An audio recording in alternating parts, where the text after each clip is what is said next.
Forward to the cloud. There we go. It's a beautiful thing. We're underway. Okay, correspondence.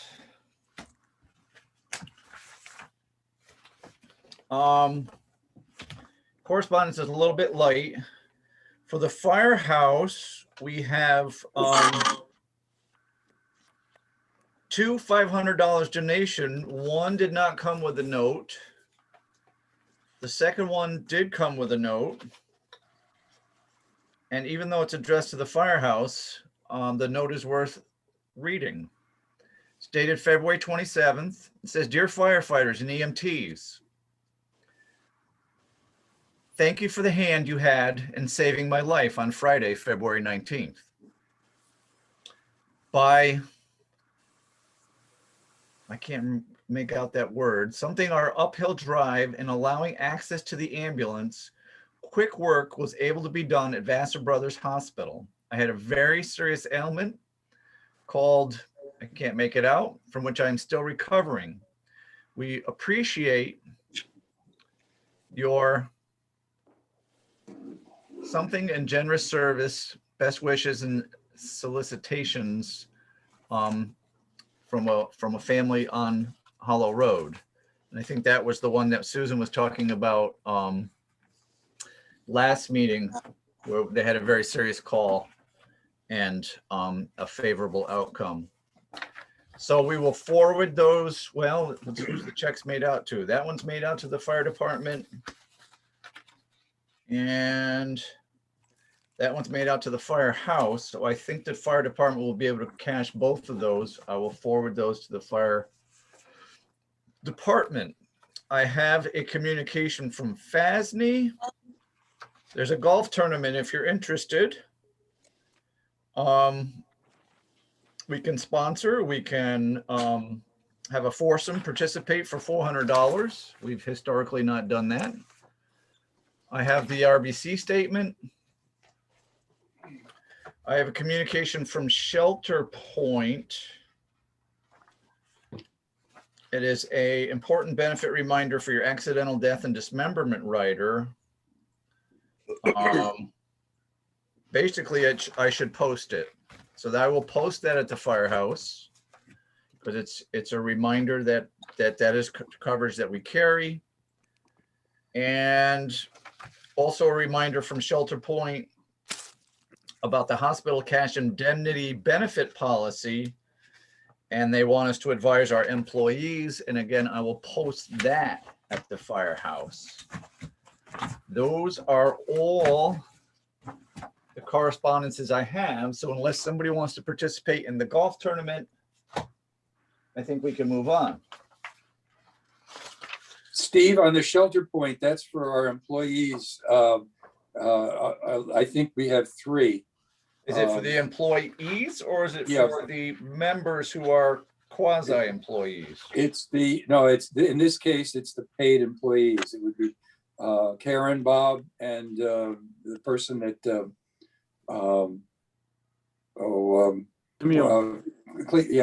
and because Bob, you only had 3 people on that list for Shelter Point, if I recall. That's correct. Okay, Yeah. so then all the employees are aware. I won't post it. Well, what we can do is we can scan it in and send it to Karen and Camille and myself. Okay, we can do that. All right, we have had opportunity to review the minutes. I covered a motion to approve the minutes. Anybody all at once? Make the motion. Thank you, Mike. I can always count on you. I need a second. Second.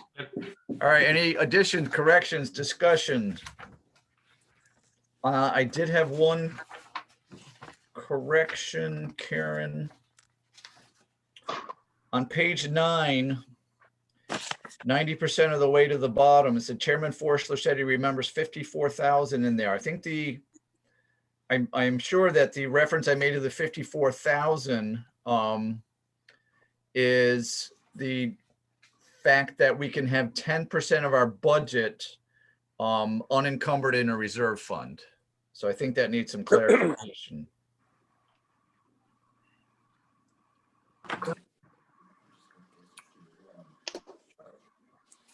Any other additions, corrections, deletions, or clarifications in order? All right, we have a motion to approve the minutes. Let me see, who made that motion? Hopefully it's acceptable, Mike, that it would be include the correction that I made, and whomever seconded it, hopefully it would be include the correction that was made. So that being said, Russ, what's your pleasure? Aye. Bob, Aye. Mike, Aye. Kevin? Aye. I vote aye as well. That motion carries.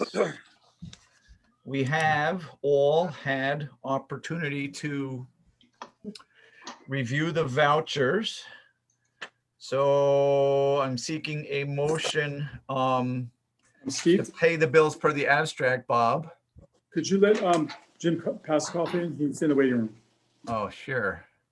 I don't Thank- see anybody in the waiting room. Jim, are you trying to get in the waiting room? Are you in the waiting room? Well, he doesn't see you in the waiting room. Ah, there he is. He Hold just on. came in. He just found you. Oh, I wasn't finding him. He just came in. So, hey, Jim, how are we doing? We just hit financials. Your timing is Okay. impeccable. So I'm seeking a motion to pay the bills per the abstract. Make the motion. All righty, I need a second. Second. All right, any discussion, questions, issues? I talked with Bob about the tanks, because again, we're at $400 for this month. And Bob's gonna work on getting that cost down. I thought, Bob, you had a solution on that. You got to unmute. Correct. We're leasing most of our tanks. The tanks that were costing us all the money were the yellow ones, and we had like 6 of them where we were renting them. The cost is a lot higher. So I talked to Airgas, and we're gonna lease the tanks. We're only gonna lease 3 yellow ones. And that would drop it down to, those 3 tanks will lease for $80 a pop. So we're looking at $240 for those, plus the ones that we got in the May. So we're only gonna be paying probably somewhere around $700-800 a year for the tank lease. And that's all the tanks we're renting now. And then if we need to get air, it's just gonna be the cost of the air. So it should come Okay. down a lot. All right, so because we've been paying close to $500 a month on that. Correct. And So that should be significant savings there. Thank Mhm. you. I think you'll see one bill next month, and then you shouldn't see any bills until after we need oxygen. All right, so that'll save us quite a bit of money. Any other concerns, questions, issues? So on. Okay, then, Kevin, what's your pleasure? Motion to pay the bills per the abstract. Aye. Russ, Aye. Mike, Aye. Bob? Aye. Okay, I vote aye as well. That motion carries. I have, and Bob Trzynski, I assume you also have had opportunity to examine the bank records, and I do find that they are in agreement with the balance sheet that Mr. Pasikoff published, and would therefore move that we accept the financial statements. I covered a second. I'll second. Okay, any discussion therein? I noticed the finals were in from last year. Yeah, and we're gonna get to that very shortly. I got some questions for Mr. P. All right. If there's no discussion, Russ, what's your pleasure? Aye. Mike, Aye. Bob, Aye. Kevin? Aye. I vote aye as well. That motion carries 5-0. As Bob Trzynski made comment, Jim did send the December, January, and February financials. Jim, are you prepared to maybe hit some highlights on the year end, specifically what our budget was, what expenses were, maybe what miscellaneous income has been, and what the surplus is? Okay, I'll do it, and not necessarily in that order. No, that's fine. I just, whatever If you- floats your boat, but certainly hit those points. Okay, if you go to page 2 of 8 on the December report, Yeah, the third item from the bottom, or the second item, the third item from the bottom is the net income of 161,307.03. yeah. That's what was left over. That added to the 75 that was there at the beginning of the year means you have a surplus at the end of 236,764.98.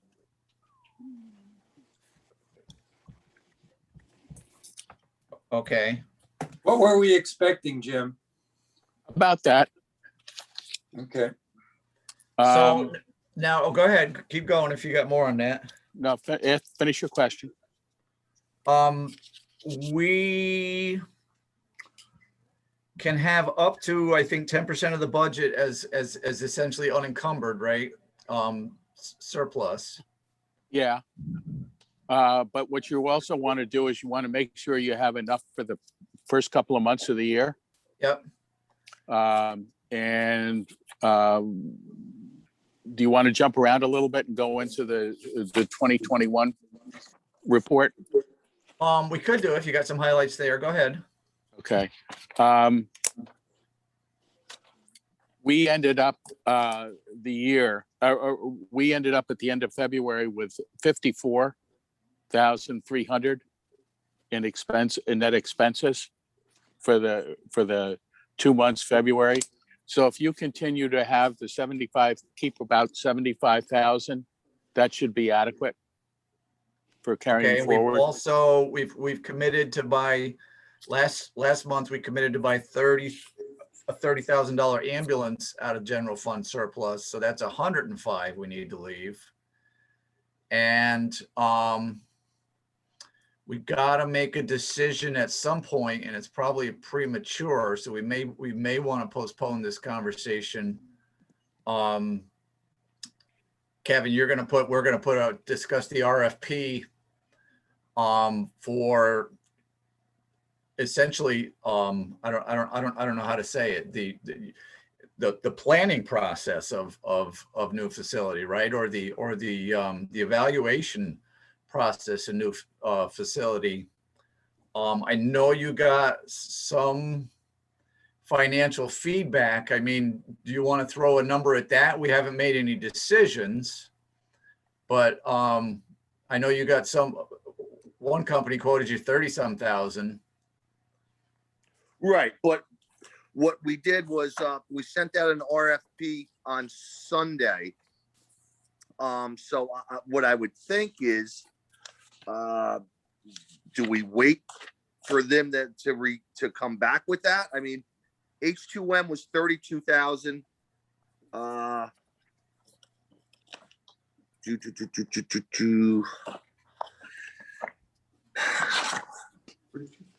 Well, DeBella was much lower than that. Yeah, Labella was what did they come in at? Got it here in front of me. Glasses aren't working. Well, let's give me a second, Steve. We'll come back to that. But I don't think we're ready to. I'm not looking to spend the money. I'm looking to leave it unencumbered, right? I don't know what you think and what you think, Jim Pasikoff.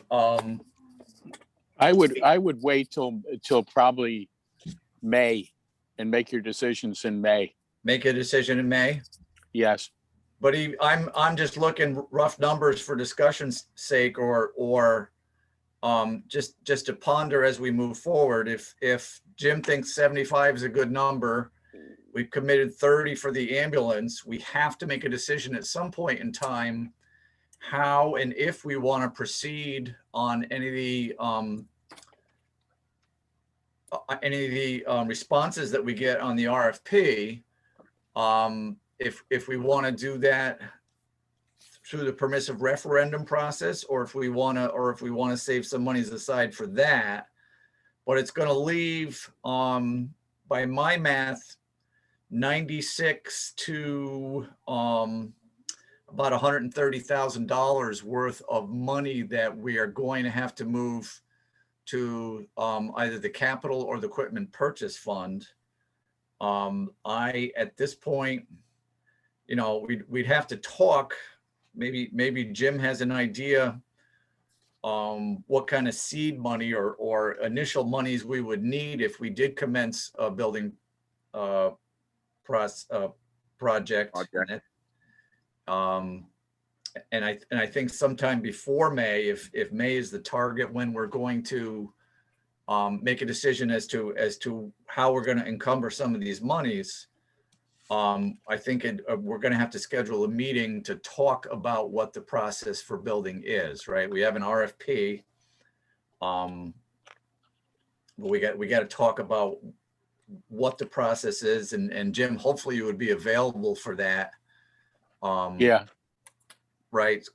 just So- give me a couple days notice. Oh, yeah, absolutely. But I'm thinking,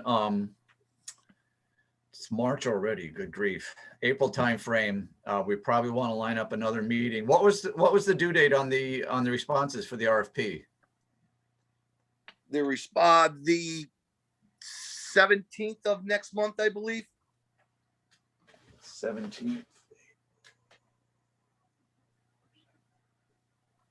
Is that like a Wednesday or Thursday, Steve? I got to look at a calendar here. 17th is a Saturday. What do you got, Deb? 17th is a Saturday. Yeah, the April meeting would be the 14th. Wednesday, April 7th is the response, the due back date. All right. So we're going to get deeper into that, but I think a public meeting to discuss the process with Mr. Pasikoff's input, with Rod McLeod's input would be way beneficial, because there's a lot of things that I don't understand, and I think that's going to allow us to make a better decision on how we're going to encumber some of these monies. Any Steve? comments or any other information that this, just relative to the financial aspect, that we should be talking about moving on, or can we move to some of the other financial topics? Steve, didn't we just sign a couple of checks to put in the equipment and the facilities fund? Yeah, those were the budgeted amounts. You have to do the budgeted amounts right Right. away. Yeah, so they're in there. So you're Right. talking about surplus above and beyond what we budgeted. Yep, that's a Okay. surplus above and beyond what we budgeted, and I like the progress we're making on the equipment purchase fund. Quite honestly, it's Yeah, it's still way underfunded, Steve. it's way underfunded, I mean, but we're making progress. That should be up by about close to $1 million by now with all the machines we have.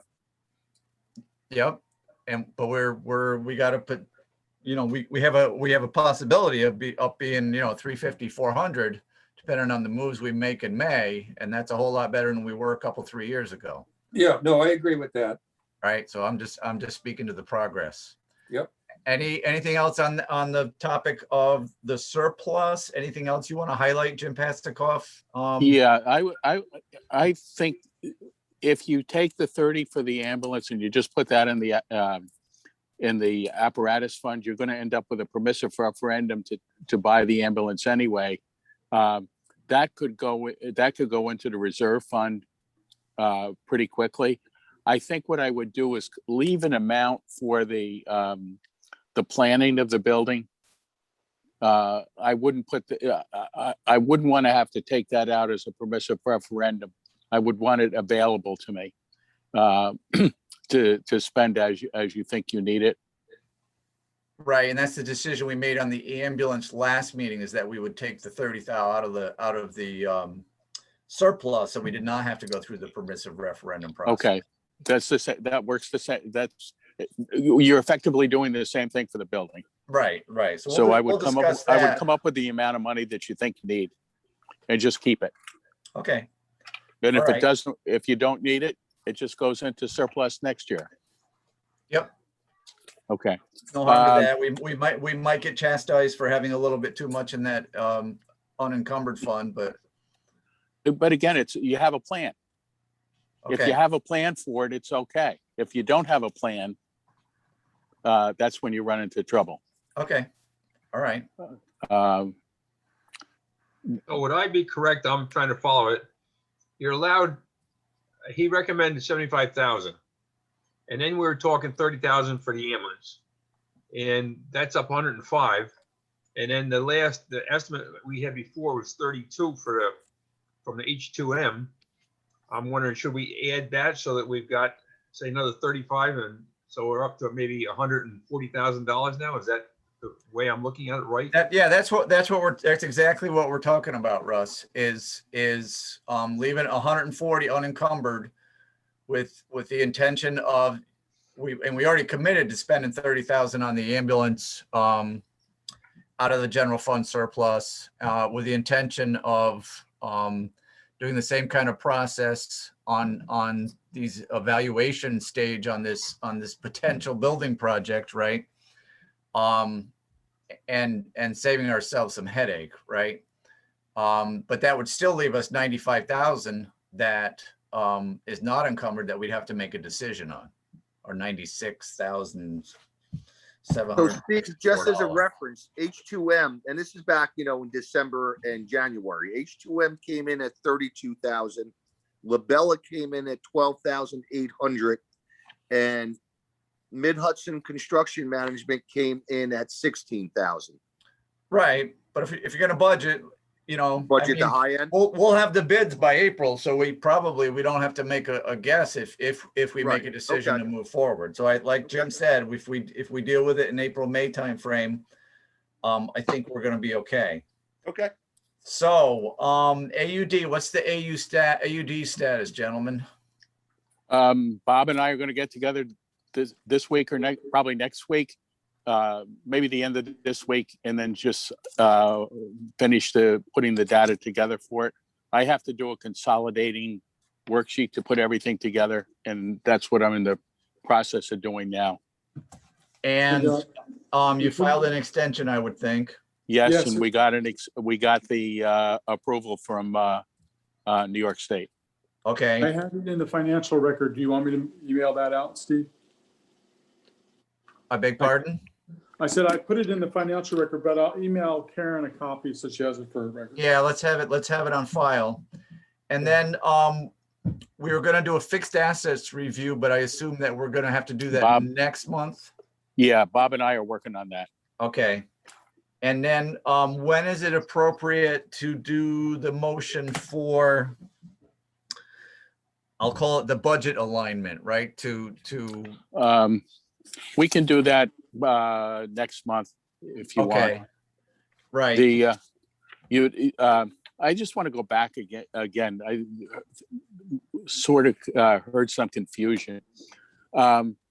We ended the year with $161,000 profit, and that's the amount of money that we're going to allocate. Now you're taking 30 for the ambulance, and it sounded like 15 to 25 for the building out of that. The 75 that we want to keep in fund balance is already there. Right.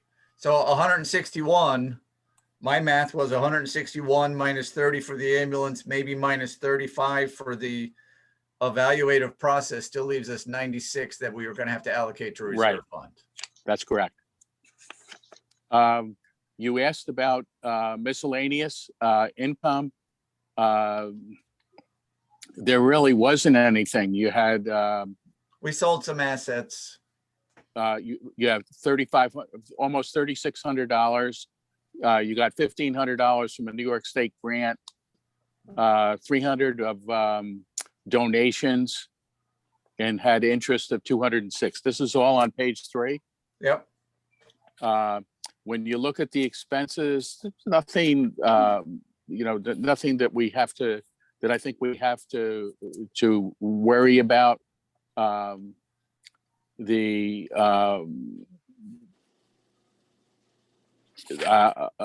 If you look on page 4, there's the totals of the categories. There's nothing that's over budget. On 5, when we look at that one, there's nothing that's over budget there. On page 6, the firematic equipment is over $5,800. The radio repair is over 265. When we go to page 7, though, the professional fees are under budget. The next line down with totals is total contracted expenses. And that's where the two line items that were over budget, when you go into total contracted expenses, we're way under budgeted there. So I think, I'm not sure you have to do any realignment. You don't think we'll need that motion to, No, if you want to do it, we can do it for those 2 categories, but I don't think you have to.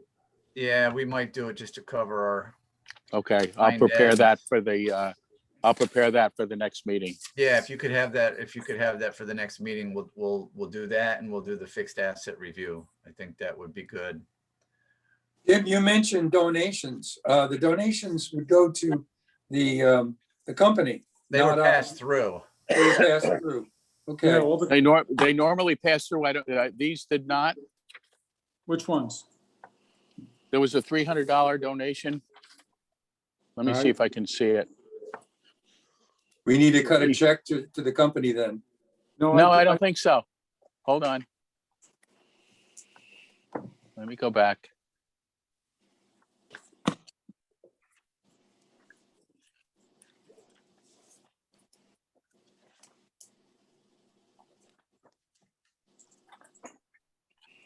I'm making the computer work, so don't, I can't see so well, so it takes a little while. Okay, 300.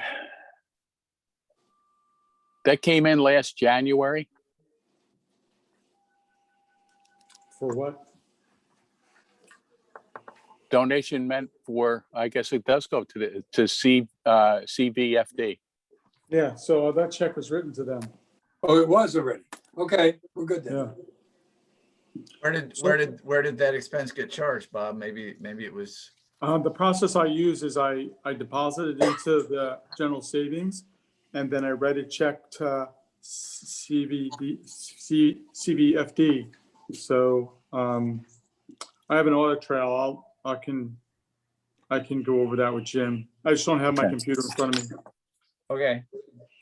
All right. Any other questions for Jim on either the December, the January, or the February income and expense statements or balance sheets? All right. Independent audit. I signed something and sent it to is it RBG? Rebecca. Yeah, Rebecca. to Rebecca. Karen, you said you mailed that in, right? Yeah. All right, so they should have that. What else do we need to be working on in terms of the independent audit? Well, we'll end up giving them the worksheets, the copies of the bank recs, the trial balances, and then they'll come back and tell us additional stuff that they need. And Okay. we'll probably going to be making all sorts of scans of documents and sending them that. I don't think that they will come to the firehouse, or the prior year they came to my office, but I don't think they want to go out to clients. All right, hopefully next year it'll be different. All right, so that process is continuing to move forward. Right. We'll know more at the end of when we have the April meeting. All right, now the April meeting was the 14th.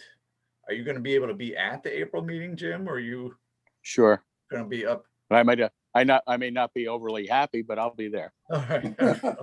Anything to get away from tax returns at that point.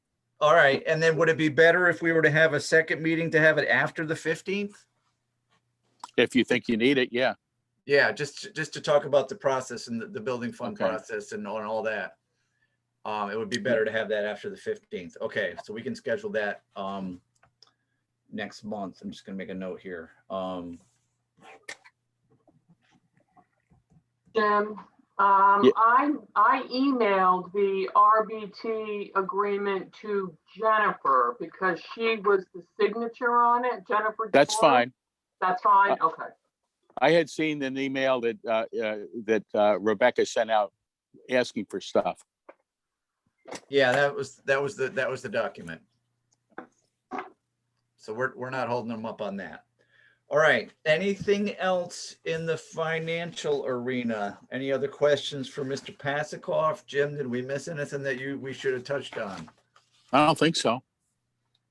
I know this All right. is probably a stupid question, but what's AUD stand for? Audit document, What is it? annual audit document. Annual audit document? Yeah, for New York State. Audit starts with an A, so it wouldn't be AAD?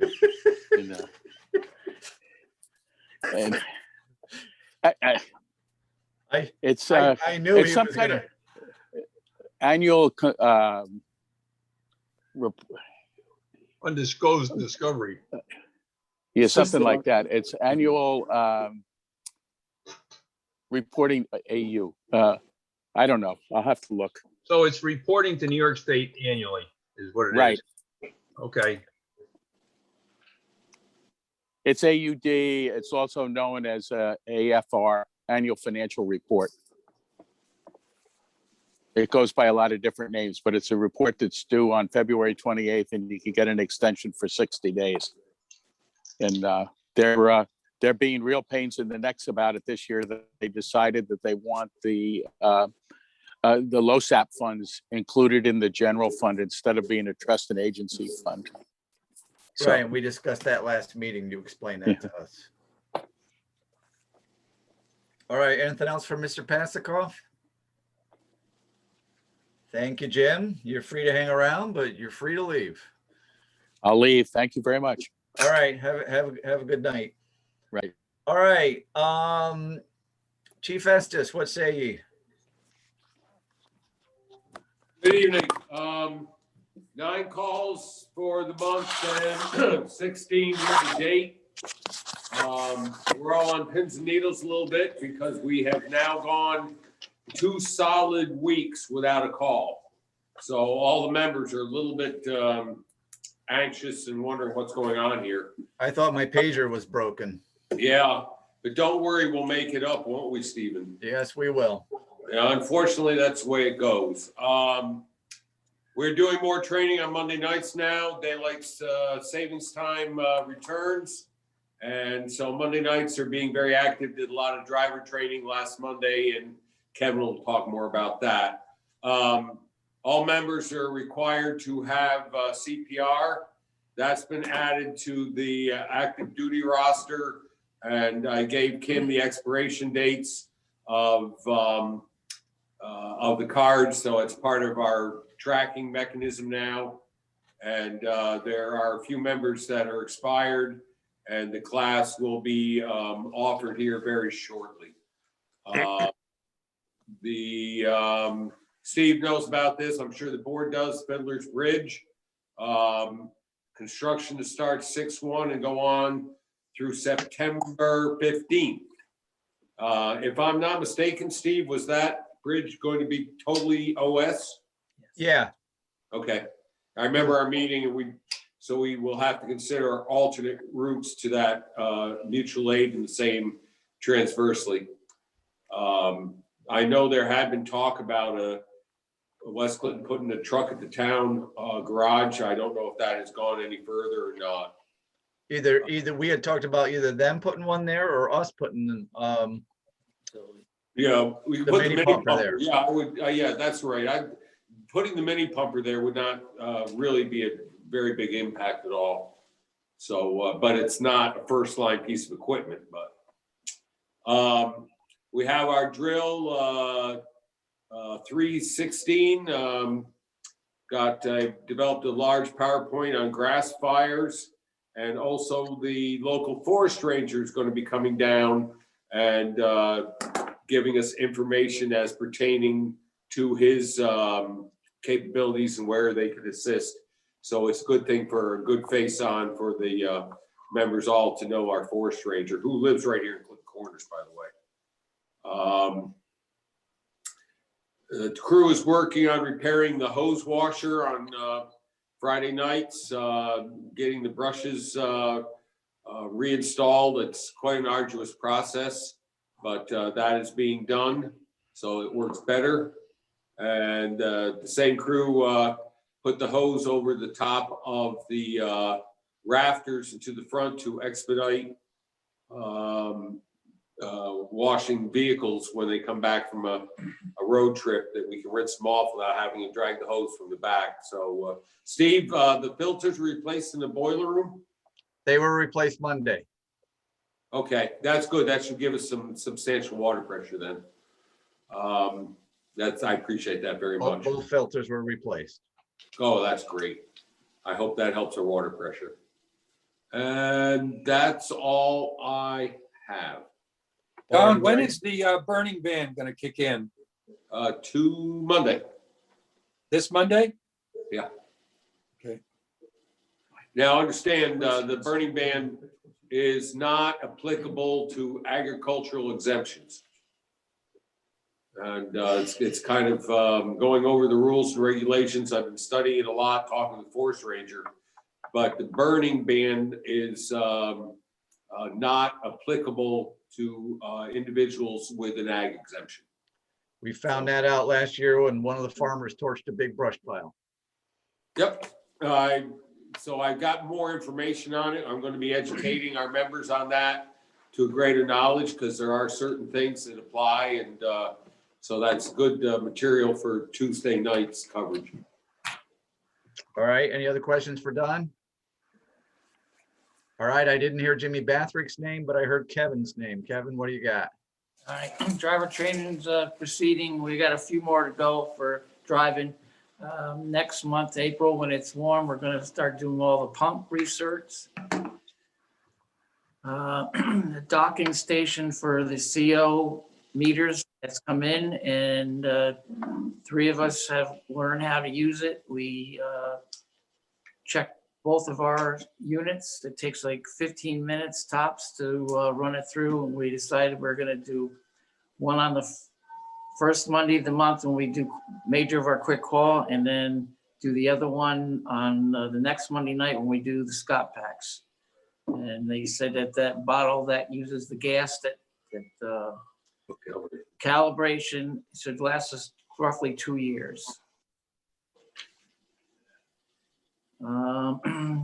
The other day, Don went to start the ambulance up and it didn't quite want to go too good. And I had to jump it, and we took it up to A1 and found that one of the batteries was bad. So it's got 2 new batteries in it. Now that Shoreline, does that Shoreline charge those batteries? I thought there was a, Yeah. Well, it does a trickle on it, but I guess they were beyond that. okay. One battery was bad. Yeah, well, they won't charge the bad battery. And even though it was plugged in, of course, it has been getting a lot of runtime the last 2 weeks. And it has 2 batteries, is that correct? Correct. You can have Does just it make one. sense to replace one? No, they're both replaced. You could have one bad cell and one battery, and it'll mess everything up. The annual New York State inspections are due on the equipment next month. I've already talked to juniors, and we're gonna set up that to go up there and get that taken care of. I think the only vehicle that needs oil change would be the engine, 3812. The rest of them should be good. Do you do that based on hours? Is that what you? Yeah, I've been trying to do like every other year because we don't do a lot of mileage, but 12 wasn't done last year, 38 was done last year. So we're gonna get 38 or 3812 done. It'd be 2 years. oil and filters are cheap. Mike will agree with that. We put in a budget for new pagers, but I went through everything the other night and we do not need new pagers. Only thing I need is some more chargers. So I'm gonna get down to A1 Communication and get probably 4 more chargers and we should be set for the year. 3868 is going to Matt's next week to take care of our little problem we had. And hose test is, they've emailed me and I just want to get this set up for the hose test this summer. I just need permission to get that in motion. Last month we did not approve the hose test. What was the?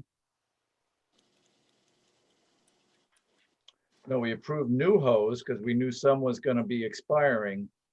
Right, this is the annual hose test. Yeah, what was the budget? What was the quoted amount on that? Was that this one? Yes. I have it handy. If you don't have it, I can probably find it. That's the old one. It's less than 3,000. It's someplace. It's going to be less this year because we got the new hose, which won't be retested.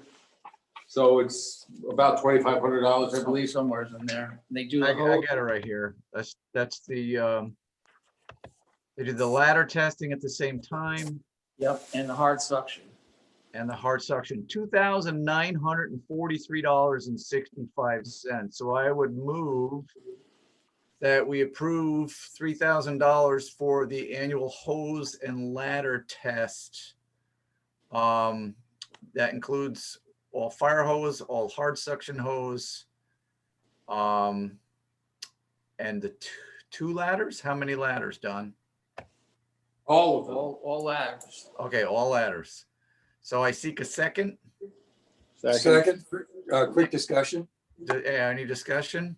Don said some hose doesn't need it. So instead of all hose, all required hose. Okay, all required hose. I'm good with that, Karen, if you want to make that change. Hmm. All right, any further discussion? This is something that we need to do every year. Kevin, what's your pleasure? Aye. Bob? Aye. Russ? Aye. Mike? Aye. I vote aye as well. That motion carries. So you could just make that happen, Kevin. And we approved the new hose that we need last month, and you were going to have that ready so you could just replace that at the time of the hose test, right? Correct. They can take the old hose off and put the new hose on. That was smooth, Bob. Wow. Thought the alien landed there. Are you done, Kevin? Apparently Bob Simon thinks you're done. That's it. Anybody have any questions for Kevin? Steve, we had a question last month about full replacement on the insurance. I sent notes out to Kevin and Don to what is a full replacement number so that I can get a quote. I haven't gotten any response back yet. And that was on the apparatus. Yeah, anything you want, full replacement. The caution there is that the insurance agency underwriters may want it repaired instead of replaced if we put too much money on them. In that meeting we had with Linda, she said full replacement was not a good idea. Right. Why Yeah, would you but want? for that reason. Oh, yeah, I know. But our last meeting, it was asked that I get a quote for full Oh. replacement, not do it. So, But I need the numbers for replacement on the equipment. Ah. so Don and Kevin, we need to know, are there any vehicles for which you think full replacement would be a good idea? And I might suggest 68 would, or the brush truck might be a good idea. 61, Steve?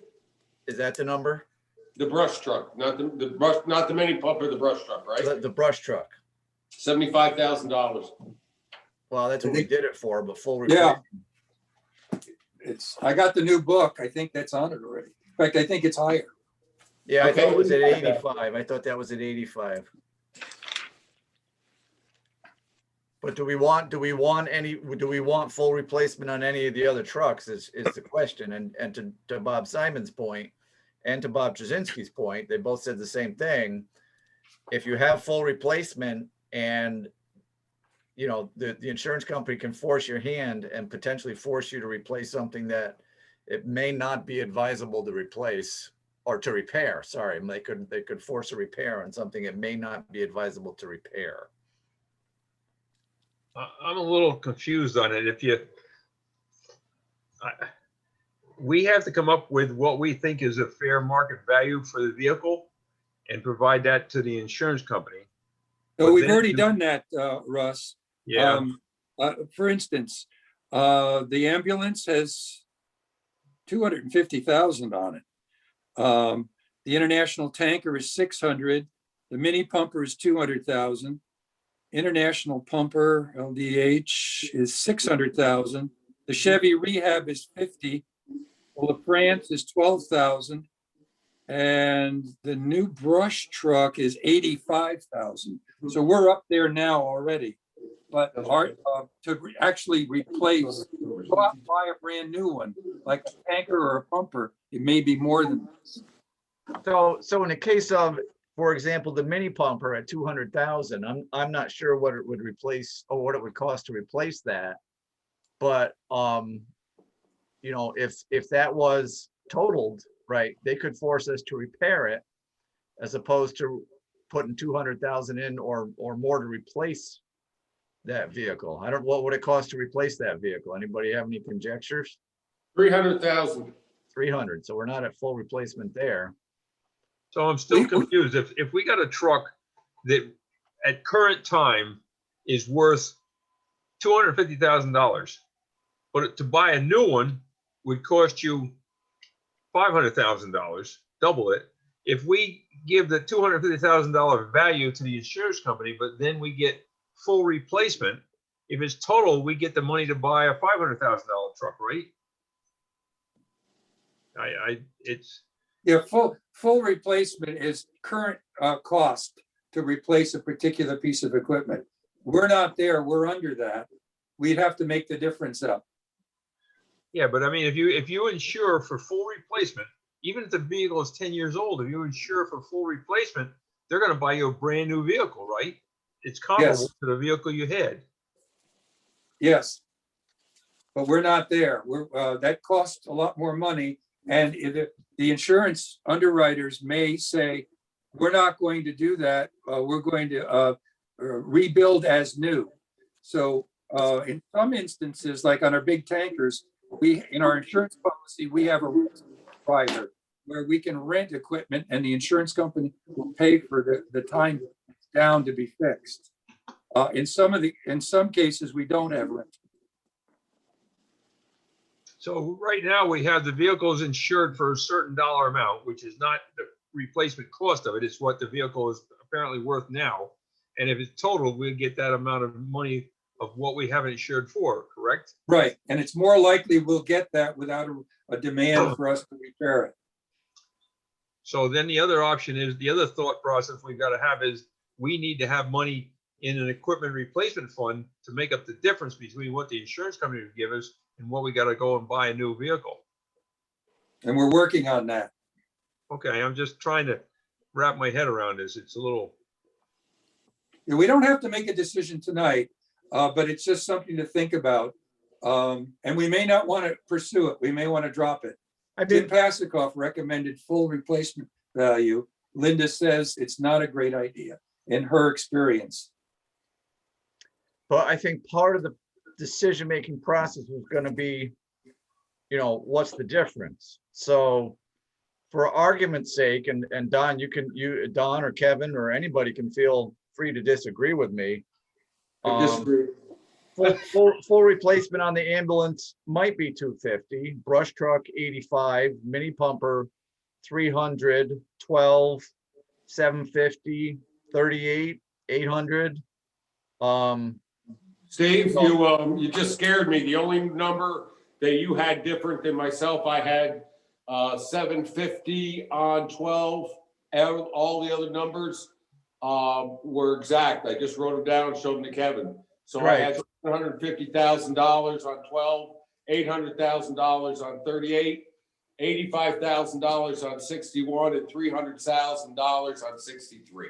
So I'm not even looking over your shoulder. So I think part of the formula, Bob, is if we threw those numbers at Linda, right, what would the additional charge be? I think that would help us. That was my goal. I just didn't have the numbers. Yeah. So I'll send the entire team, Kevin, Don, and the commissioners, what I have in front of me. And then from Kevin and Don, give me the numbers that you would Just like. gave them to you. You got them. I need it in writing. Can Don just send Otherwise, it it's to going to him? get messed up.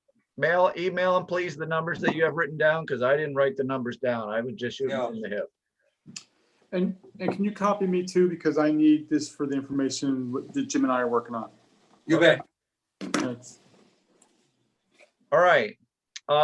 Anything else for Kevin? Okay, what's the EMS person have to say?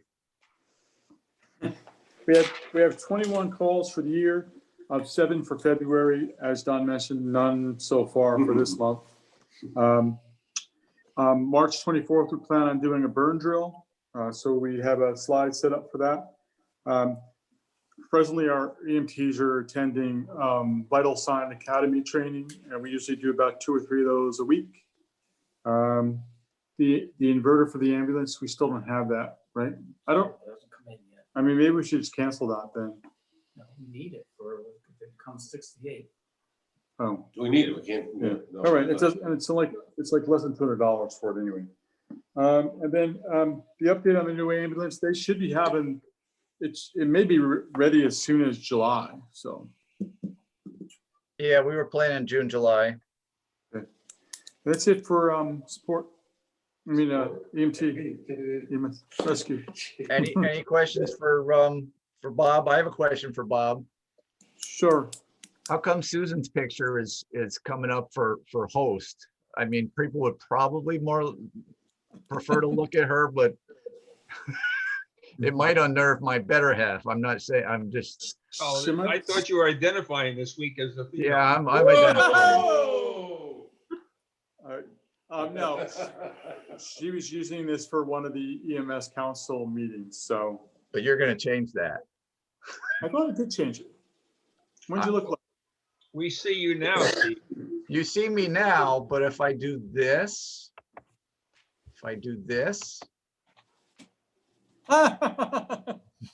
Okay, I'll fix that.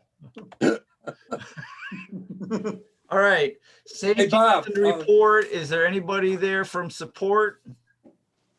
No. Okay, membership.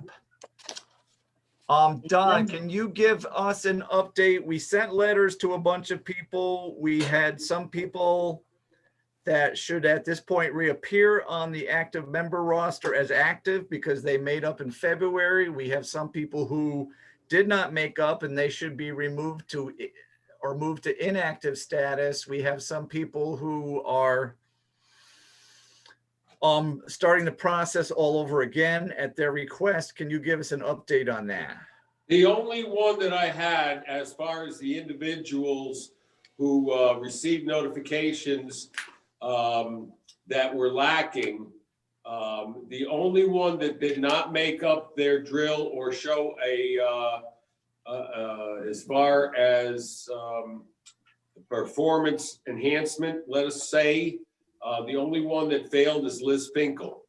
Liz Finkel failed on the drill level by 1 drill. And it's very clear as per policy that you have 2 months to make up what you are lacking. And if you are lacking calls, you have to show an increase in response. The ones that had the problem with the increased response have shown due diligence in there. And those that were lacking in drills have done the drills and or modulars as requested before the end of February. With that being said, reiteration that Liz Finkel was the only one that did not make the requirements in the timely fashion. All right, so she's due a letter. I'll write a letter and send her that, tell her that she is not an active player anymore. Has that been communicated to her verbally? Very clearly, but I Okay. can't say how much will sink in. All right, well, we will firm that via letter, okay? And we got a new active member roster, and Ed, that new active member roster reflects that question mark? The new Reflects what? status for, the new status for Finkel? I don't know. I'll have to check with Kim on that. Make sure. Okay, if you would be so It kind. reflects most of them. Not sure if it reflects Finkel.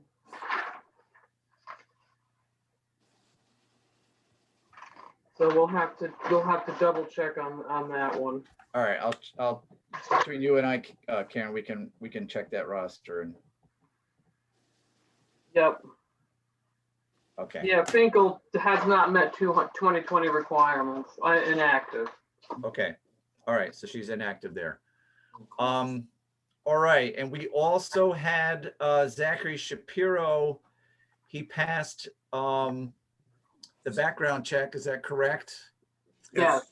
So we need to vote to accept his application for membership and move him to the next stage, which would be sending him to TEK for a physical. At least that's my understanding of the way the process is currently supposed to work. So I would therefore move that we accept Zachary Shapiro's application for membership with the intent of sending him for his physical and beginning the process of training. I covered a second.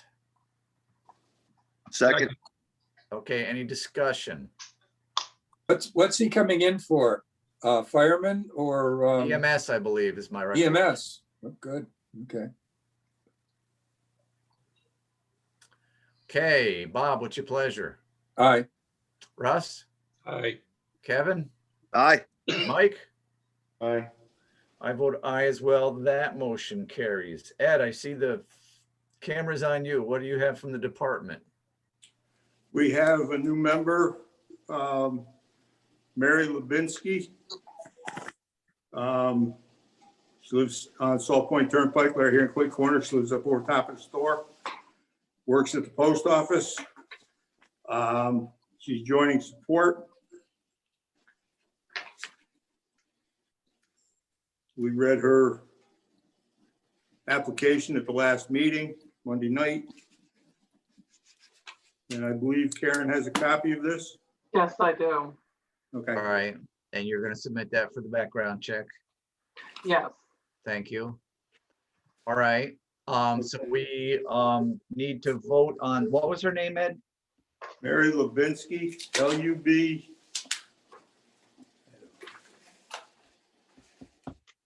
L-U-B, And SKI. thank you. Okay, I had INSKI, otherwise I was pretty close. Your voice changed there, Ed. Yeah, But I still can't, I still can't spell Drzezinski to save my life. It's just like Smith. I don't understand.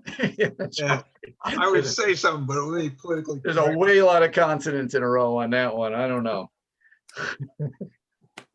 All right, anything else from the department, Ed? yeah, I've got a letter of resignation.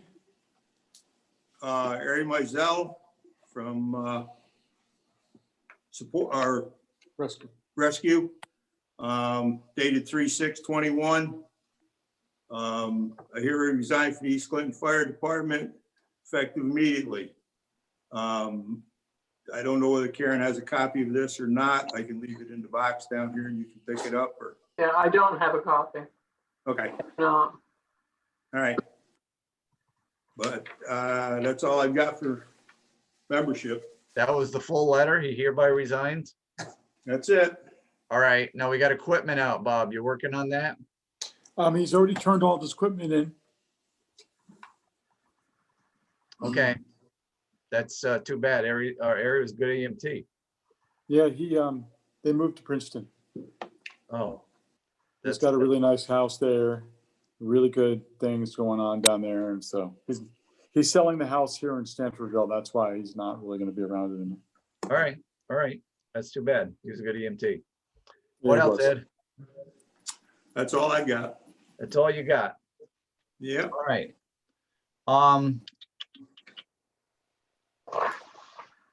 Kevin alluded to an incident that we had with the rehab vehicle a couple 3 Monday nights ago, on a snowy Monday night. A member who shall remain nameless was using his own personal vehicle to clear snow from the area of the parking lot that the town does not clear. They clear so we can get in and then out of the facility. That member put a minor scratch onto 3868. He inadvertently backed into that vehicle.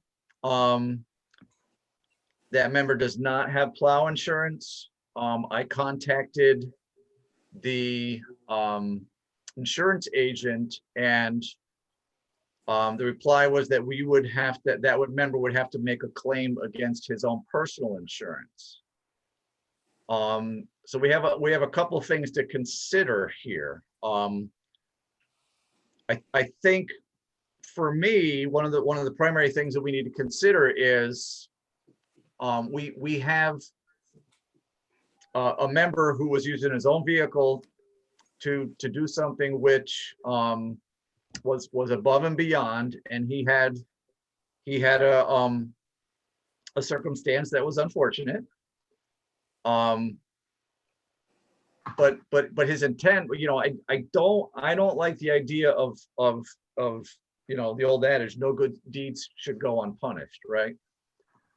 And I kind of feel like if we are going to ask that member to either put it against his insurance, or in a situation where he's stated outright to me that he'd rather pay himself as opposed to putting it on his insurance, I think in a lot of ways we're setting a bad precedent, and we're discouraging people from doing things like what he was doing. The quote is 1,500, and I realize fully that there's a valid argument in the other direction, right? I guess I'm a little empathetic because as a driver, my perspective is the question is not when, or the question is not if I will do something unfortunate, either with or to a district vehicle. The question is when I will do something unfortunate. So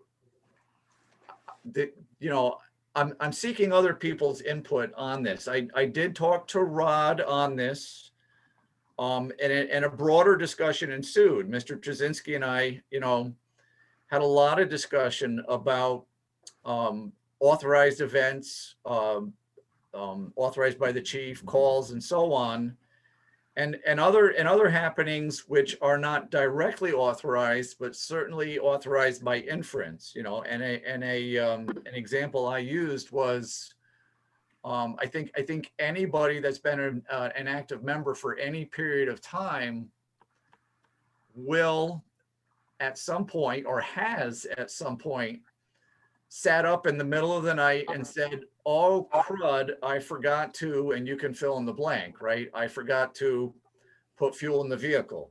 I forgot to, turn the 12-volt switch off. I forgot to set the parking brake, or at least say, did I remember to, right? And I've said,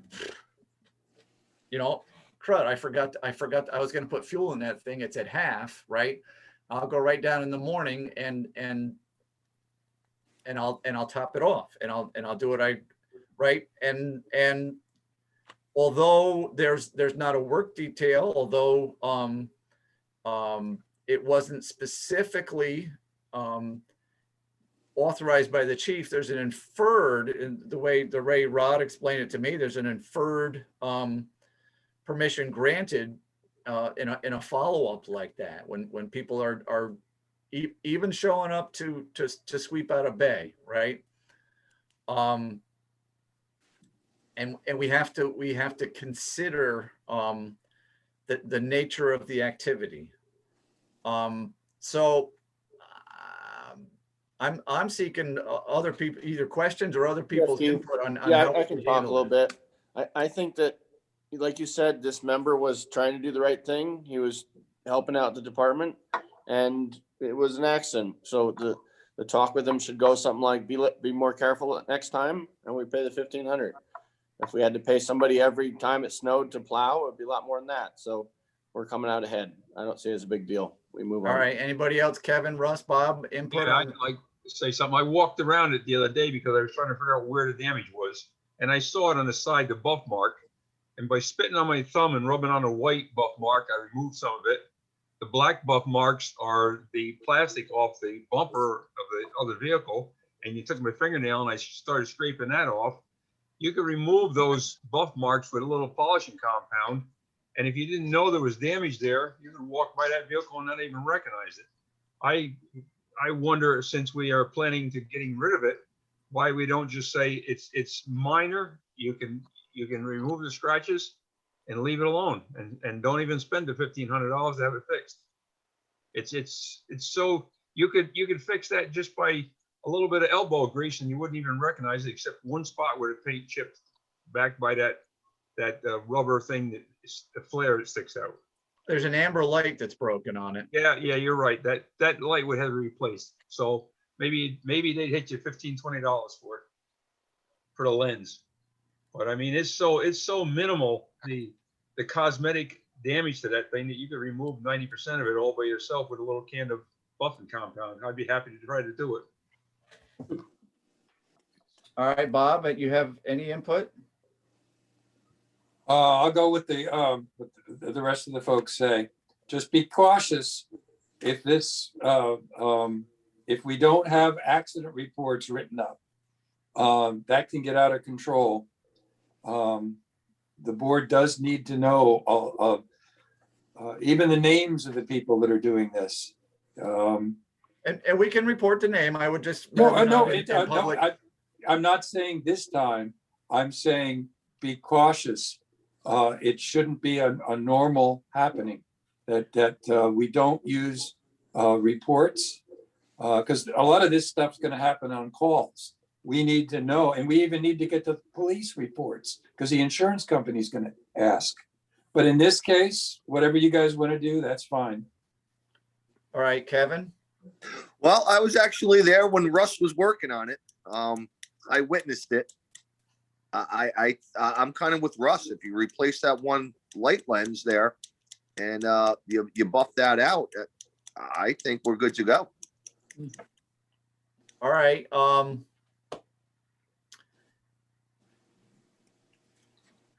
Somebody needs to make a motion. Well, you've already, Kevin Russell already said that they're taking the match, so it sounds like you got an appointment. So that. Well, there's an appointment to do it, but if we cancel the appointment, then he's not going to do it. I mean, my perspective would be that I think we're going to have a much better, a much easier time fixing it if it looks like what it should look like, and my preference would be for the district to pay for the $1,500, and I would point out that we're not offering to cover the damage, whatever damage this individual may have incurred to his own vehicle. Right, that's not on the table. But is that a resolution, Steve? No, that was an opinion. I would resolve. I would make a motion if that's appropriate. I can do that. I move that the district pay the bill to repair the rehab vehicle at Matt's Auto Body to the tune of $1,500 with the intent of maximizing resale value if that's the vehicle we choose to sell. I second, Okay, any discussion? I'm in this the time wrong. only. I should have went in the body business.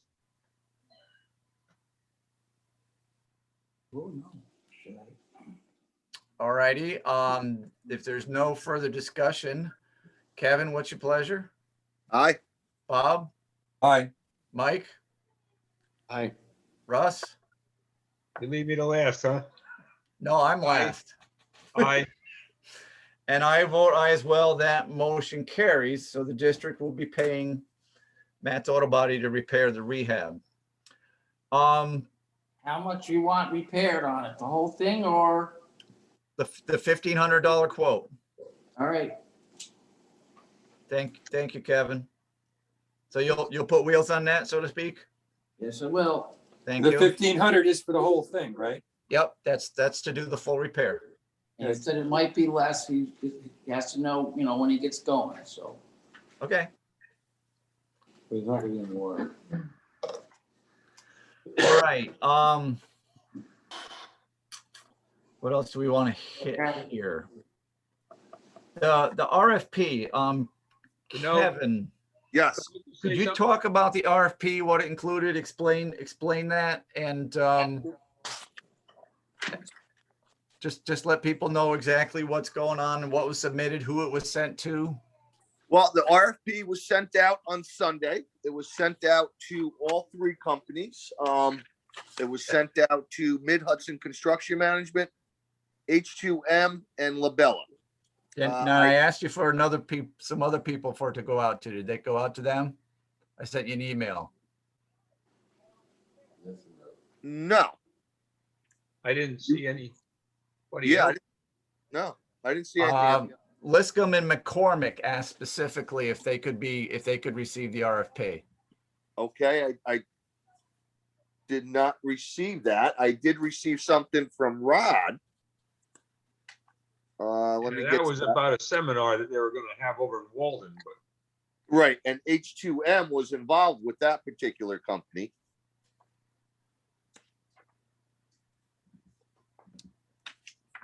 Well, Steve, if you send me their information again, or I'll get it out to them. All right, we'll get you that information. And who Yeah, was that, Steve? I was approached by them and they wanted a copy of the RFP. And who was that? Liscombe McCormick. could I just say something? About when you go down to, I don't know if this is appropriate or not, but I've experienced this in the past in having cars repaired. And at the time, it was a question of whether the insurance company was going to pay for it or if I was going to pay out of my own pocket. And I found out that if I was going to pay out of my own pocket, the price took a reduction. And I don't know if it would be appropriate to tell Matts that we're paying for this out of our own pocket. It might affect the cost. Kevin, you're going to do what you can to minimize the cost, right? Yes, I will. Thank you.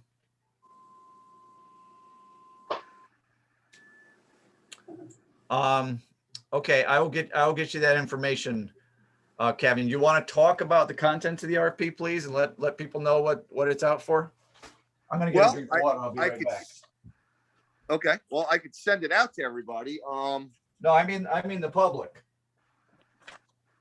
I want to enter it in the minutes, and I want Okay, so the RFP basically has the scope of work, program and feasibility study, preparation for referendum, public support campaign, and the design. And it obviously each part of that gets into more detail. Yeah. I would think, and Bob, I covet your opinion, that it would be entirely appropriate to publish the full RFP on the website. Yes, I could do that. The other thing I've been doing also on a regular basis is I've been publishing it out on the Clinton, I'm putting it on Facebook. Is this because it seems like I get a greater audience that way as well. So you want me Okay. to do- Yeah, but Facebook is not the official website of the district. No, what I would do is I would actually, what I do is I actually point to the website. So they go to the website from Facebook. Okay, that's, yeah, no problem there. As long as it's in the, prominently located in our official website.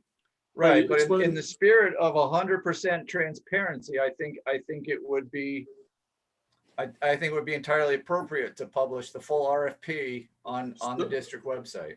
So if you could give me like you did last time, Steve, like a follow-on letter that you want the Well, public. Kevin can send you a copy of the full RFP.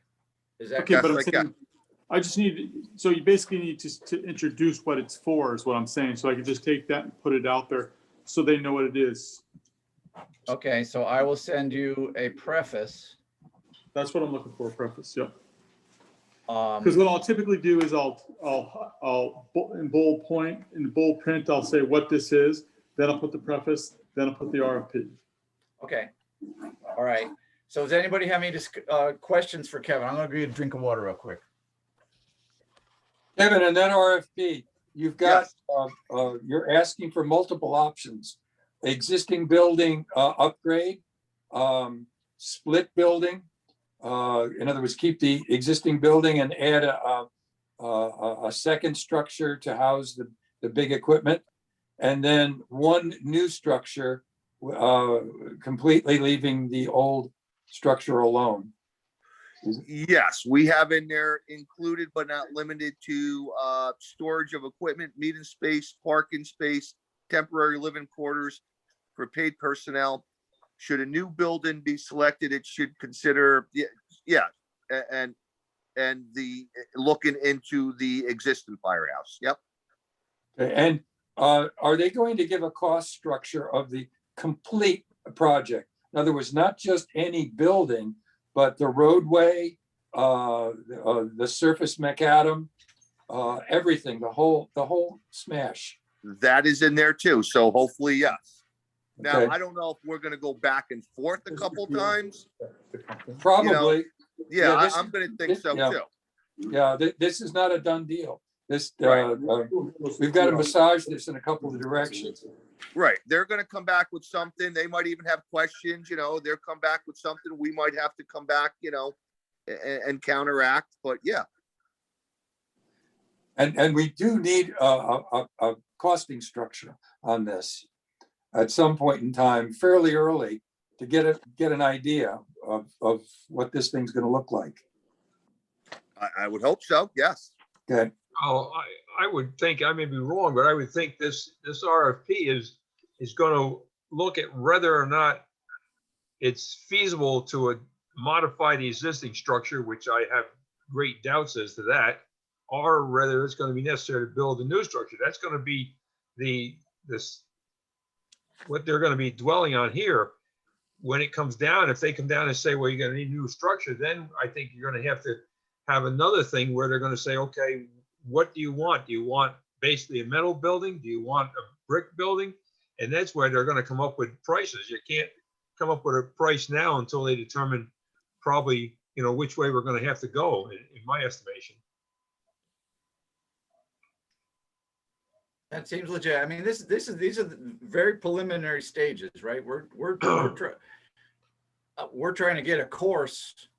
And no offense, I know I'm not qualified to make this kind of decision. So we're looking for the experts to help us out. So Right. I definitely am not.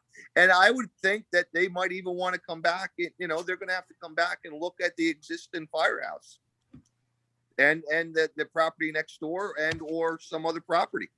Yep. Okay. All right. Any more questions and that's due back April 7th, you said. So we'll be opening those at they're going to be mailed to the PO box, I assume. Well, they're probably going to email me, I would think. Okay. And then I can get request sealed bids or what did we request? Oh, no, we didn't request a seal bid. So we just, okay, so we'll be reviewing whatever you get. Whoopsie. Too much help here. We'll be reviewing whatever you get here. It's all good. At the April meeting. Yes. Okay. Any other questions on the AUD or on the RFP? Too many acronyms here.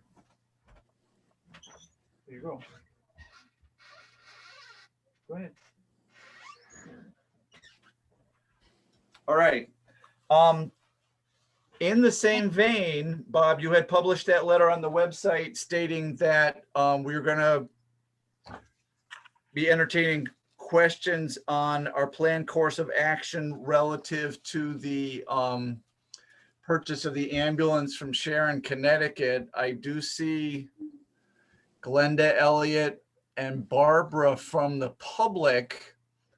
And I want specifically to know if any or either of you have any questions specific to that planned course of action. So if Glenda or Elliot or Barbie, you have questions on that, now would be the time to ask. Go ahead, Elliot. I see you unmuted. Glenda, you did. Yeah, I don't remember you guys talked about this. If you did, I'm sorry, I completely forgot. Maybe Bob could just run through it quickly. We put a notice on the website. We Okay. wanted to, we are planning, we sent a letter of intent to buy from Sharon, Connecticut, their 2010 used ambulance for $30,000. The plan is to use money from the general fund surplus to make the purchase, which means by definition, it is not necessary for us to do a permissive referendum, which would be the case.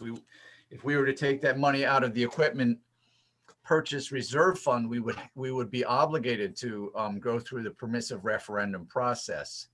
So in lieu of going through the permissive referendum process, we did put a notice on the website that we would be entertaining questions specific to this with the intent of maintaining the maximum transparency and giving people the opportunity to weigh in on this course of action. It doesn't mean that anybody from the public has a question specific to that, but if you do, now would be the time to ask. When you guys did your budget, was that included? That was not included in the 2021 budget. We're going to be using surplus money from the 2020 budget. Okay, all right. Elliot, this is an incredible bargain. It sets us way ahead dollar-wise, tens of thousands of dollars, because the next machine that was going to be replaced was the ambulance. And how much does it cost? Well, a new ambulance, I guesstimate $250. I think that's a reasonable guess. I think West Clinton just spent $350,000 on their new ambulance. Wow. Our tentative plan was to take the existing Braun box, we call it, or patient compartment, and put it on a new chassis. And we had a ballpark estimate of $150,000 to accomplish that. The Sharon ambulance is in immaculate condition. It's 4-wheel drive.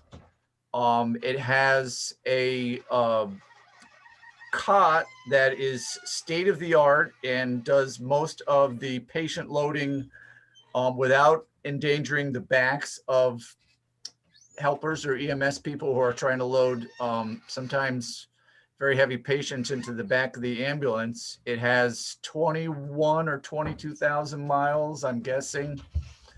And we feel it's a real opportunity with the potential at most conservative case to save us $120,000 from our plan. Why are they letting it go for so little? Because Sharon is a very well-funded fire department. They have a lot of wealthy people who are not bashful about writing very generous donations. They're buying a new ambulance, and the woman who is the captain of the rescue squad's primary concern relative to this ambulance was that it not be turned into a plumbing or utility vehicle, that it continue in use as an ambulance. So they're giving us a a bargain so that we perpetuate its use as an ambulance. 20,000 guess- miles sounds like it's a new vehicle. It's unbelievable. basically. I wanted to add Basically. too that someone said at one point that Susan had gone over there and done some training and they were very impressed with her and our department. And that's why they offered it to us. That's correct, right? Oh, Yeah. Yes. so they offered it. Very nice. Yeah. Okay, No, very it's- nice. Good to me. And also you were going to get rid of one other vehicle when you get that. That is correct. We have not figured out exactly which vehicle we plan to sell. It would either be the current ambulance or the rehab vehicle. At some time we have to formulate that exact strategy, but either one I would hope that we could get $15,000 for, which would reduce the cost even further. Right. Thank you, whoever brought that. As you, Glenda, right? So it's a good deal, and we're not going through that permissive referendum process. So we want to be absolutely sure that people have the opportunity to comment. Excellent. Thank you. Any other comments in these regards? All right. Let's make a quick review of what we're doing here. Go through the, an electrician was called to deal with some lights that were out, I believe. Are those lights now working? Yeah, they're working. Okay, there was what, one in the vehicle bay? I know when I did quick call on 3812 the other week, it was hard to see. That Had one you nothing to did, do with my right? old eyes. There was one in the men's room, and I think there was another one. So those are all fixed. I don't know about the bay, Steve. I wasn't involved in that. I know I was involved in the one in the men's room. That is fixed. Okay, all If right, there's one in the bay, then I'll have him look at it. all right. And I'm gonna get Richie Biot to give me a quote on that decon room. Halton, I talked to somebody. I didn't talk to any of the Haltons. They're pretty busy or not right now. I'm not sure if we're gonna be able to get them in to quote such a small job or not. If anybody else has a recommendation, we do need 2 quotes if it exceeds a certain dollar amount for somebody who could do this kind of work. Please let me know. Oh, there's Rod in the waiting room. Is there something in the bay that needs to be fixed, lights?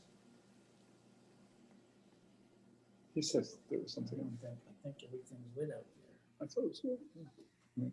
I'm waiting for Rod to come in. Okay, Rod, how long were you out there? Only about 10 minutes. That's okay. I do apologize. Don't worry about it. All right, let me see. The main topic, I have a couple topics we were waiting for Rod, or I was waiting for Rod for. One, I have a 1402 filing topic continued. Is there more information on whether or not the company is obligated to do that 1402 filing? Your opinion last time was that the nature of the department is such that they are not required to do that filing. Has anything changed in that regard, or No, I sent a good sized memo, I think, to Robert T. Rob, I presume you received that? I did, I read it. and we're happy with that? We're understood? I mean, it doesn't, and on one level, it doesn't matter if we're happy or not. We don't have to be happy with the laws. They are what they are. It's beyond my understanding. It's quite legalese on that. So I don't have anything to say on that portion of it. I will ask the question of Rod. Okay, how does the public know? And this is not through the district, but how does the public know how to send a FOIL to the company's directors, secretary, president, without a 1402 filing? Because that information isn't published anywhere. They could send a FOIL to the company by simply addressing it to the Clinton Corners Volunteer Fire Department, Firehouse Road, Clinton Corners, New York. They don't need a person to address it to.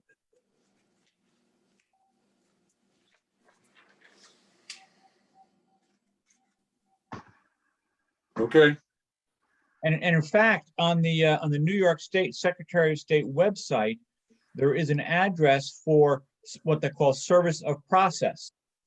So if you were to go on the Secretary of State website and, search Clinton Corners Volunteer Fire Department, you would find an address, which is the Firehouse Road address for the fire company. okay. So Steve, I'll send that email to everybody else. I had sent it just to Bob because he was the one who had the question on it, but I'll email it to everybody. But my opinion is still no. Okay. All right. I just wanted to make sure that base was covered. Steve, we need to get that to the company. It may save them some time, effort, and money then. Ed, are you still sitting there? No, he's gone. Uh-huh. I guess it would behoove him to stick around, wouldn't it? Behoove him. Anyway, Actually, I did copy that to everybody on February 12th. okay. Yeah, I remember seeing it. And It was noticeably over my head. I would You just go got me. along. It was like, oh, okay.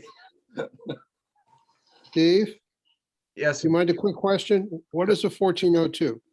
it's a filing that certain types of fire departments are required to make with the county. And I think they were for-profit organizations. Is that right, Rod?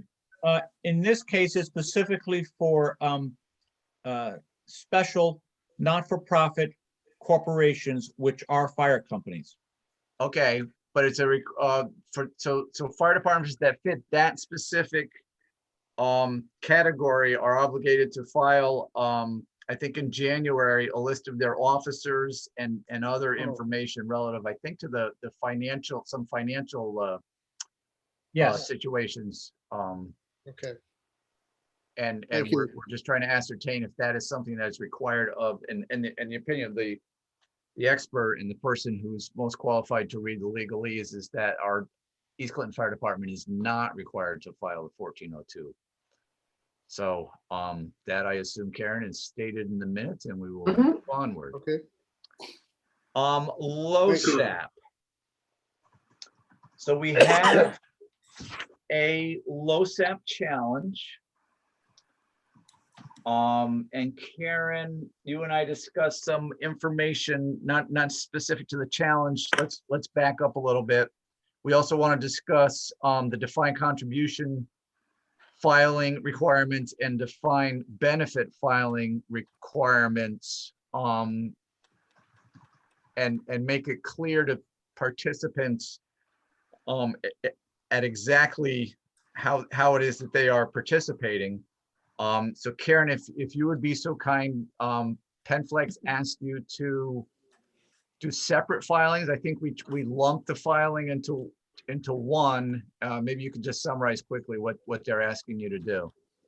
PenFlex sent two packages, one for defined contribution and one for defined benefit. But that came later recently. So our names were all lumped together on that one sheet that was posted in the firehouse. So my thought was to combine the two reports, labeling the one roster defined benefit and then clearly removing the names of the defined contribution and putting them on the sheet that they gave us to fill out the names of the defined contribution. All right. But we could use the sign-off sheets for both instead of doing one, instead of having to publish or post the other one, the defined contribution for 30 days. All right, and Bob, you want to weigh in on that approach, or? No, I agree with what Karen's doing. We've got the sign-offs from the company. We've got the information from the company. The posting, we've done the 30 days. Yeah. So we're good all there. Karen's just going to send, we'll say, 2 packets or 2 sheets with the names of the people in which plan. And that in the future, there's going to be 2 separate sign-off sheets. So for next year, it's going to be slightly different, but this year it's all done. And I couldn't get them to send me those 2 packets until about a week and a half ago, something like that, way late in the process. there's not many fire districts that are set up our way. Most have switched from the defined benefit to the defined contribution. But we haven't, we're not going to do that. So yeah, what Karen's doing is fine, but next year it'll be slightly different. The company will expect 2 sets coming in. There's a very few number of people that are coming off of the defined benefit plan sheet. And that's the one thing we want to make sure of, because that will reduce our yearly LoSAP costs. Okay. There's Now, 5 people. correct me if I'm wrong, Karen, and I remember being a bit incredulous at this. The communication you had from Penflex, they seemed unaware that we were running both types of plans. There was a certain irony in that for me, but we'll move on. Yeah, I had a few discussions with them about that. They had to check with Ed Houlihan because Ed didn't communicate with the people that are actually doing it, that we had 2 plans. It was a series of interesting conversations. Yeah. You can fill in the gaps. Yeah. Now, it was also brought to my attention that we have a member who has not in the last 3 years made the active 50 points.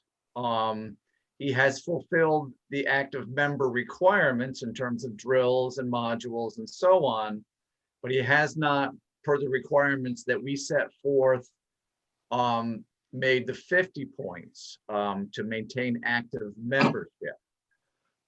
Karen and I reviewed this Monday, and we find that he has never made the 50 points since he's been a member of the department. And we know also that this member recently took the EMT course.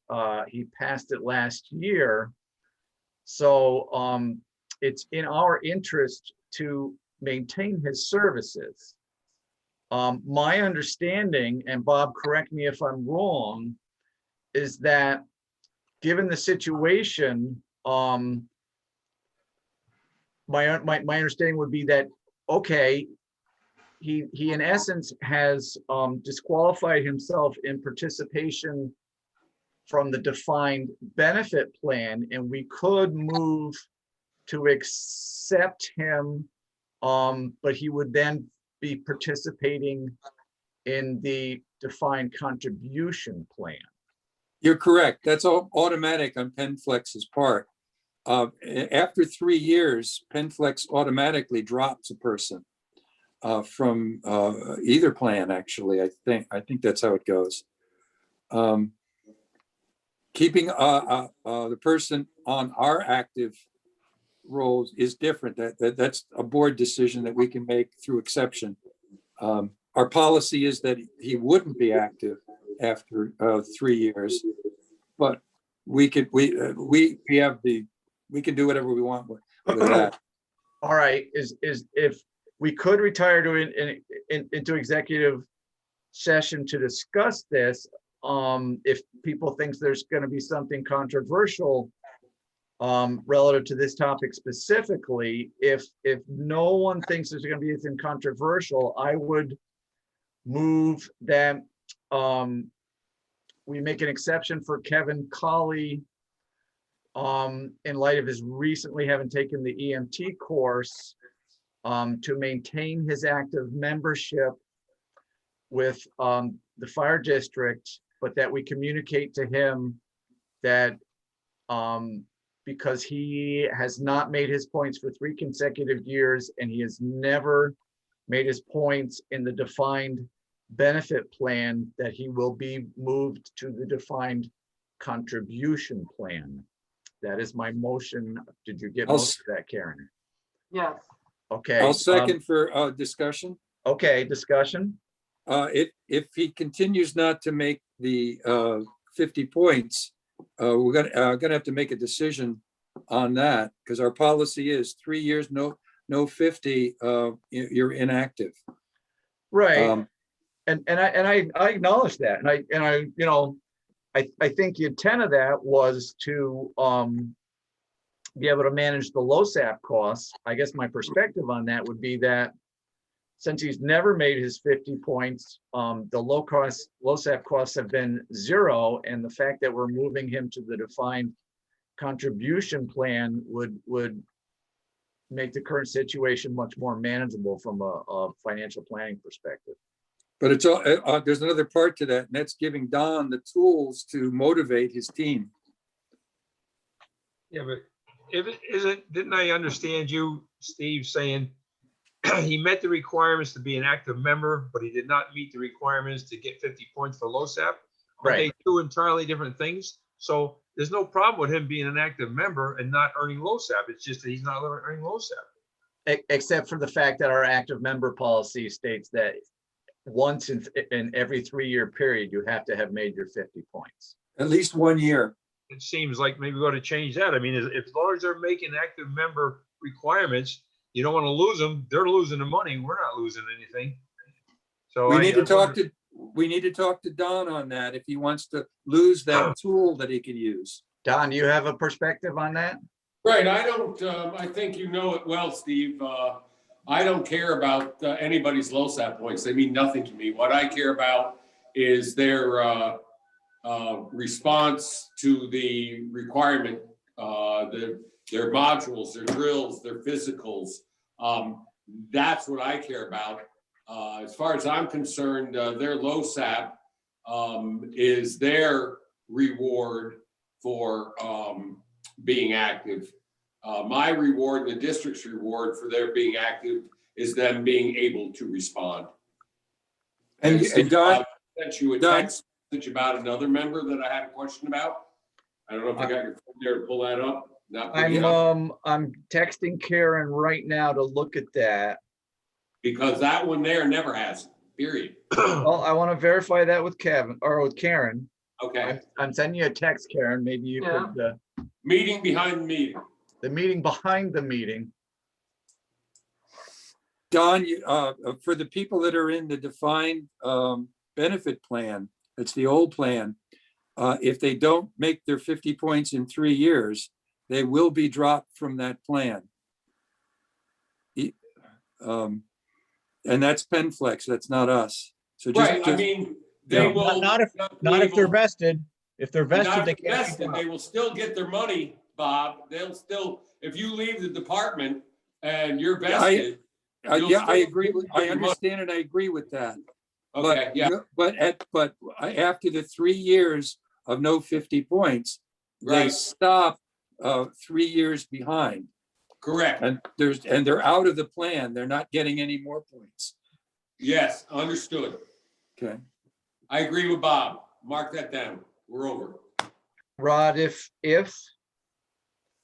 someone is vested in the defined benefit plan and he hasn't made it for 3 years, which means PenFlex is going to want to remove him from the roles, I think, for actuarial purposes, what would his situation be if all of a sudden he found religion, so to speak, and became active again and made 50 points?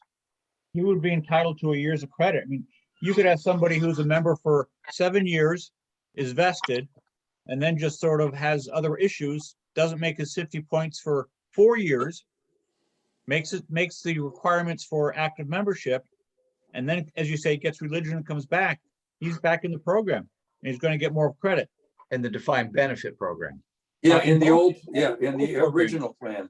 Yeah, that I understand that too. Okay. We just want to be clear on that. Karen's making a check, and Don, the answer is one time. One time, and Karen's checking to see if it's in the last 3. Not in the last 3 years. Let me see. Not in the last 3 years, but one time. Okay, so we have another individual who has not made his 50 points in the last 3 years, but has made active member status relative to drills and so on. And that is Tim Olson. So Bob, if you are agreeable, I would like to modify my motion to include both Tim and Kevin. Yes. Okay. that means Tim Olson would be moving to the defined contribution plan. No. If he's got 1 year of the defined benefit, he stays in the defined benefit. He's just Yes, not in the actuarial. Is that right, Rod? Yes. He's in the. Rod agreed with me. Yes. Okay. good. All right, so so it has to be only Kevin Colley we're dealing with. Yep.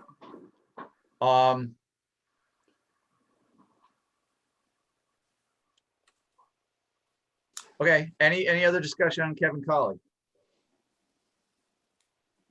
All right, Kevin, what's your pleasure? Aye. Russ, Aye. Mike, Aye. Bob? Aye.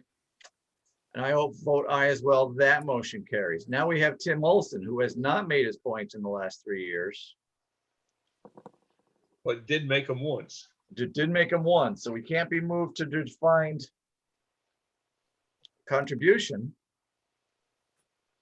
We can select to deactivate him, But we can Um, select to deactivate him. but you guys would know better than us, you and Don. What should we do? This might be more appropriate for executive session, Don. I agree. Okay. That being said, we're going to be headed to an executive session at some point anyways. We all received this letter from Mary Ann. We posted her for 45 points. Mary Ann Tomsett, and her challenge is pursuant to New York State law, section 219, administration reporting disclosure, I would like to protest the points report and request a hearing. Attached, find the dates and points for categories which were verified and approved by officer signatures. I recognize that due to COVID-19, several reports were not provided in a timely manner by me or the officer. As all recognize, this has been an unusually difficult year. I respectfully request that points earned by me in the miscellaneous category be accepted as my attendance and the performance of my active membership in the volunteer firefighter LoSAP point system for the Clinton Volunteer Fire Department. New York State law does not address any requirements that corrections be made on a monthly basis, sets of categories max at different points at the end of the year. New York State law requires the district to post the commissioner approved points for 30 days at the end of the year with a deadline of March 30. During those 30 days, the members can verify their points, submit a protest, and request a hearing. Thank you for your attention in this matter. Now that is her challenge. Rod, is it necessary that she be here to add to that, or can we proceed with this challenge? She has the right to be there, but she's not obligated to be there. Okay. Honestly, I don't know if it was communicated specifically to her that we would be addressing this at this meeting. If that would be the case, would we be better off in postponing this? If she's not aware of it being addressed tonight, or there's a chance she's not aware, yeah, you should probably not proceed without her knowing that. All right, then I will communicate this for. Steve, what about just a phone call to her and see if she's interested in signing in? We can do that. 5503. Does anybody remember her number? 3. I don't know. Kevin's got a quick dial. Kevin's got her. 5303? I might have a number too. Let me look. Oh, Bob's technical. You I guys have there? 5303. 530. Technically have phone numbers. 5303. All in favor?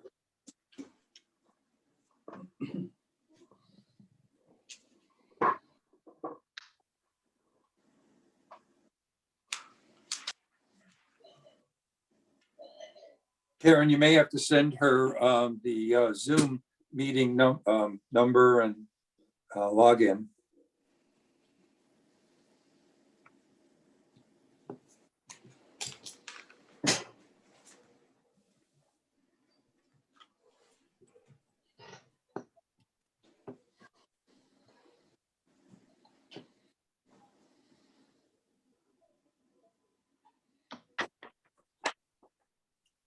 Hey, Steve. He's on her phone right now. All right, okay. I've got her on the phone. She's going to try to sign in. All right, I'm gonna wait for the other side. If you don't get through, just give me a holler, okay? Okay. Hey, Bob Simon, maybe you could email her the meeting information. Is that possible? Possible. All right, Bob's gonna try to email you that information so you have it. She wants it to go to her Verizon.net ID. Oh, I just want to make specifically sure that you were aware and that you do have the option to address the board if that's what you want to do.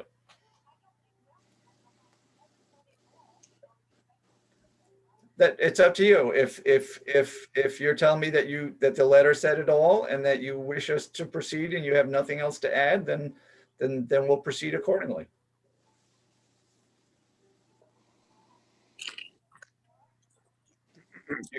You can go to any search engine and click Zoom, and then Bob's gonna send you the information to sign in.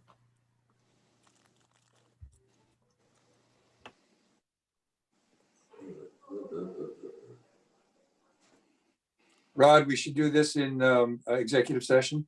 Yes. The full challenge or just the discussion?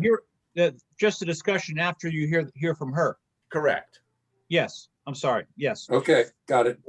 Questions to you, your questions to her. I just emailed it to her, Steve.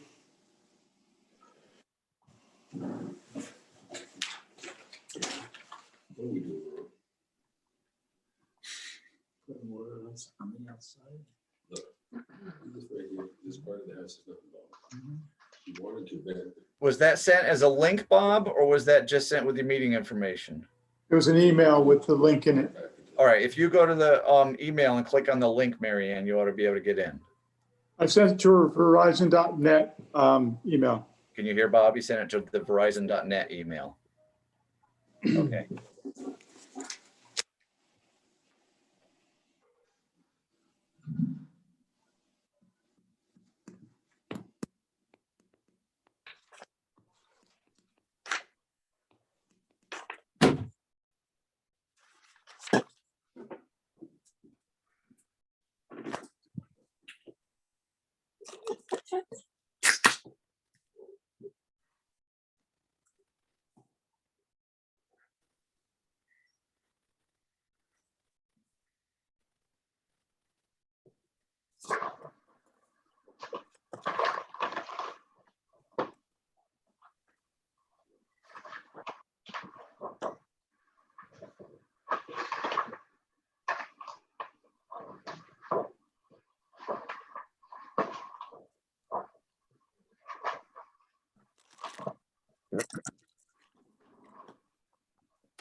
You have the password handy, Bob?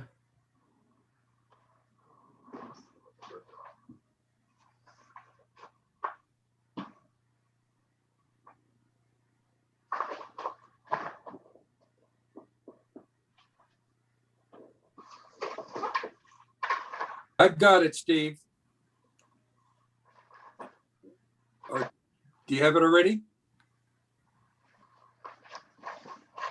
Do you have it, Mary Ann, or no? All right, if she doesn't gonna get in, if she doesn't get in, I'm gonna just put her on speaker and she can address us. All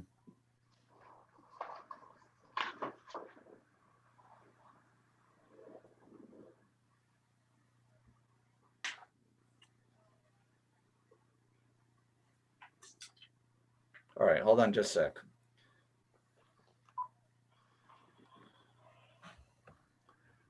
All right, everybody can hear me. Mary Ann, if you would just say hello. So let's just see if everybody can hear you at this situation. Okay, can everybody hear me? Could everybody hear Mary Ann? We got a bunch of thumbs up. Okay. Yeah. Okay. I read your letter. And the question is, do you have anything else to add to the subject of your challenge for what you consider to be the missing LoSAP points? Okay, the only thing I can add, and I think I made it clear in my letter, but maybe not, is that I had no, not being an officer, I didn't have the authority to sign those sheets and put them in the box. The sheets were signed by captain, because most of the time I was there, I was only there twice by myself. Most of the time of those missing sheets, my captain was there with me. Okay.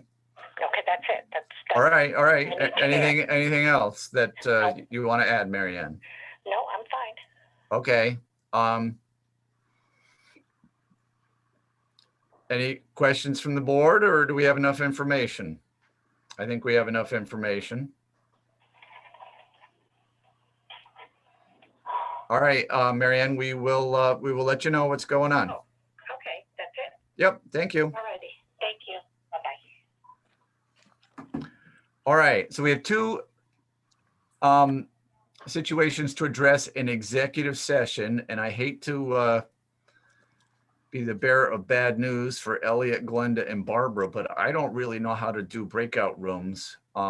So we're going to have to ask you to sign off. But before we do that, are there any other topics that we're going to want to address? So we relieve from the public the burden to come back unless they want to hear the vote that we take after the executive session on both these issues.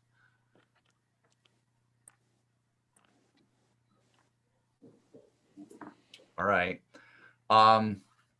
If that's the case, then you're welcome to come back. I don't know how long it's going to be, Elliot, Glenda, or Barbara, but I would ask you to sign off so that we can do the executive session routine. Thank you, Barbara. Elliot. You.